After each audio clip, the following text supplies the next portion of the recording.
સુરત મહાનગરપાલિકા દ્વારા પાલતુ શ્વાન ફરજિયાત રજીસ્ટ્રેશન અને લાયસન્સ માટે નવા નિયમોએ શહેરના ડોગ લવર્સમાં ભારે રોષ જગાવ્યો છે। આ નિયમોના વિરોધમાં આજે અનેક ડોગ્સ લવર્સ સુરત કલેક્ટર કચેરીએ આવેદન આપવા પહોંચ્યા, જ્યાં તેમણે મહાનગરપાલિકાના નિર્ણયને અયોગ્ય ગણાવ્યો। ખાસ કરીને એક ઘરમાં એકથી વધુ પાલતુ શ્વાન રાખી શકાશે નહીં તેવા નિયમ સાથે ભારે વિરોધ જોવા મળ્યો। આવેદન આપવા આવેલા ડોગ્સ લવર્સે સુરતમાં પશુઓના કલ્યાણ અને આરોગ્ય સેવાની અછત અંગે ગંભીર ચિંતા વ્યક્ત કરી।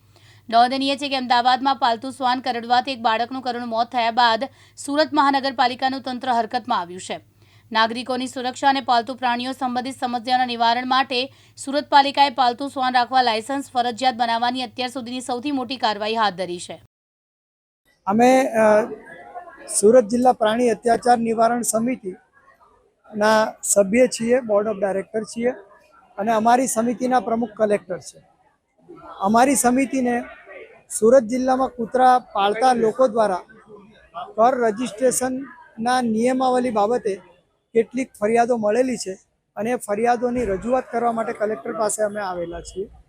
મુખ્યત્વે આ ફરિયાદમાં ત્રણ માંગણી સુરત મહાનગરપાલિકાના અધિકારીએ કરેલી છે અને એ પોષી શકાય એમ નથી।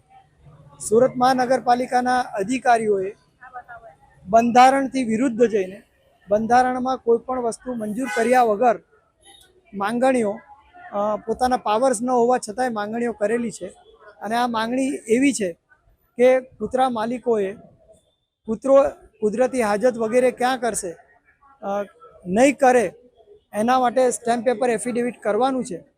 તો ભારતનો કોઈપણ નાગરિક કોઈપણ પ્રાણી માટે શું કૃત્ય કરવું કે નહીં કરવું એના માટેનું એફિડેવિટ કરવાનો અધિકાર ધરાવતો નથી।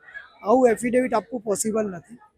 બીજું એફિડેવિટ છે કે કૂતરાઓને કોઈના ઘરમાં રાખવા માટે આસપાસના લોકોની એનઓસી લેવાની અને સોસાયટીના પ્રમુખ અને મંત્રીની એનઓસી લેવાની। તો ભારતનો કોઈપણ નાગરિક બંધારણીય રીતે એનઓસી આપવા માટે બંધાયેલો નથી, એનઓસી આપવાની સત્તા છે નહીં અને કોઓપરેટિવ સોસાયટીના પ્રમુખ અને મંત્રી પાસે બંધારણીય આવા એનઓસી આપવાની સત્તા નથી, એટલે એવો એનઓસી આપી શકતા નથી। ત્રીજી વાત એ છે કે માત્ર એક પ્રાણી રાખવાનું।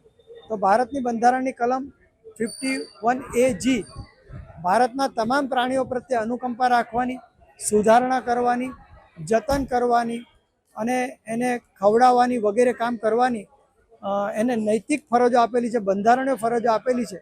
તો કોર્પોરેશન એમ કે માત્ર એક જ કૂતરો તો એ પણ કોઈ પાળી શકે એમ નથી। અમારે તો બધા પ્રાણીઓને પાળવા પડે, બધા પક્ષીઓને પાળવા પડે।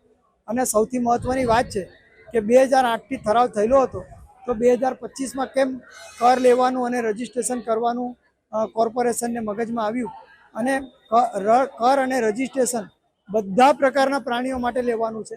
ઊંટ માટે, ઘોડા માટે, બિલાડી માટે, બકરી માટે, ભેંસ માટે, પાડા માટે। તો માત્ર કૂતરાઓ માટે જ કેમ કોર્પોરેશન જોર કરી રહી છે અને શહેરમાં જે ભેંસો ખુલ્લેઆમ કપાઈ ગઈ એનું રજિસ્ટ્રેશન કરાવવા કોર્પોરેશન કેમ કાર્ય કરતી નથી કે એમને કેમ નોટિસો પાઠવતી નથી? અને કોર્પોરેશન નોટિસ પાઠવતા પહેલાં નાગરિકોને જાણ કરવાની, નાગરિકોને એના માટેની સત્તાવાર માહિતીઓ આપવાનું કામ નહીં કરીને સીધી નોટિસ પાઠવે છે। આ બધા ગેરકાયદેસર કૃત્યો છે અને આ કૃત્યો નાગરિકો પાળી શકે એમ નથી, નાગરિકો બિનબંધારણીય કામ કરી શકે એમ નથી અને એની માહિતી અને એની વિનંતી કરવા કલેક્ટરશ્રીને આવે। અચાનક નિયમ બનાવવાનું કારણ શું બન્યું? કારણ શું? એ તો હવે નિયમ બનાવનારને પૂછો કે અચાનક તમારે ઘરમાં બેસીને આવા નિયમ કેમ બનાવવા પડ્યા? સરકાર પાસે જ્યારે બધા જ નિયમો ગેઝેટમાં ઉપલબ્ધ છે તો તમારે ગેઝેટથી ઉપરવટ જઈને કેમ નિયમ બનાવવા પડ્યા? એ તો નિયમ બનાવનારને પૂછો।